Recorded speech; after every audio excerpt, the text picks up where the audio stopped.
Okay, now, castle roof time. I have them on a flat piece of cardboard so that I don't have to hold them while I paint them. Okay?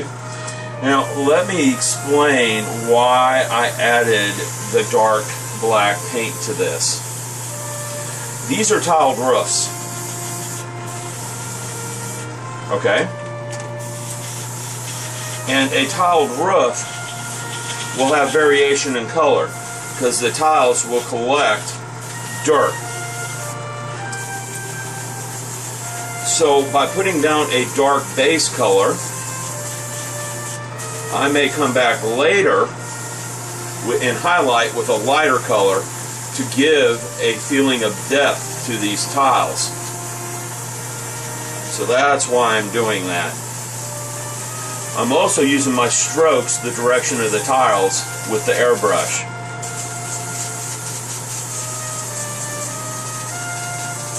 And again, I'm not trying to apply cover evenly, and I don't mind color variation in the strokes because the roof would have color variations, just where runoff and other things have hit it.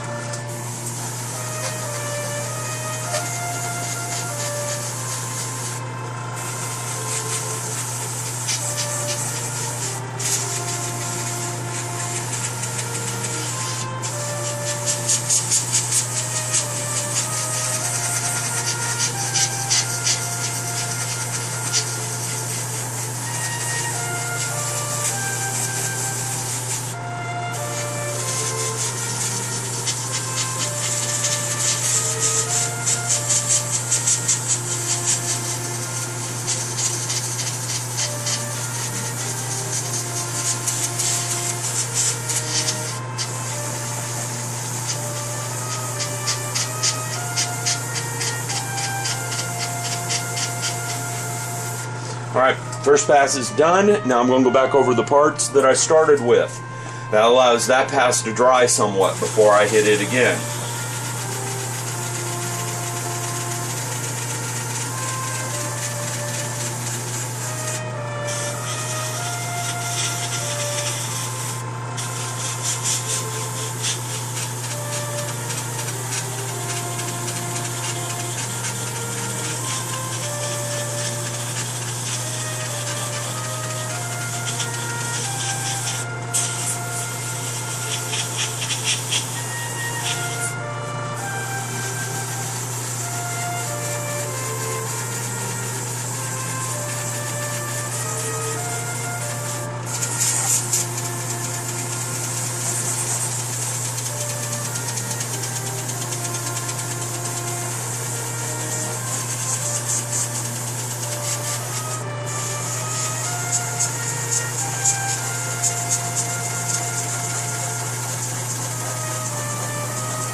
Okay, I'm going to quit videotaping, but you get an idea. Well, I'll come back and show you how I clean the airbrush. But you get the idea. I'm going to shut the camera off and just finish this up. I'm almost done painting it anyhow, the colors I want. Again, I'm going to come back over this and highlight it, but I'm going to do that with a paintbrush when I do the highlights.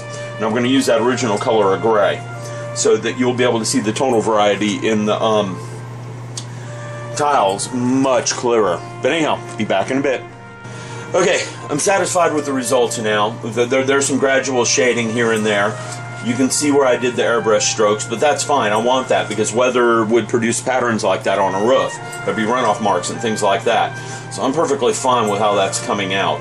And I'll hit it some highlights and a few other things in a little bit. But what I want to do now is show you how I clean out my airbrush when I'm done using it. First thing I do, and I use a lot of paper towel when I'm airbrushing. I get these by the case, actually. I have the air flowing when I pull the paint cup off, and I do it over the paper towel. Paper towel is in the airbrush, the spray booth, and it pretty much sucks all the fumes and everything into the paper towel. And I make sure I've got all the paint out of the airbrush.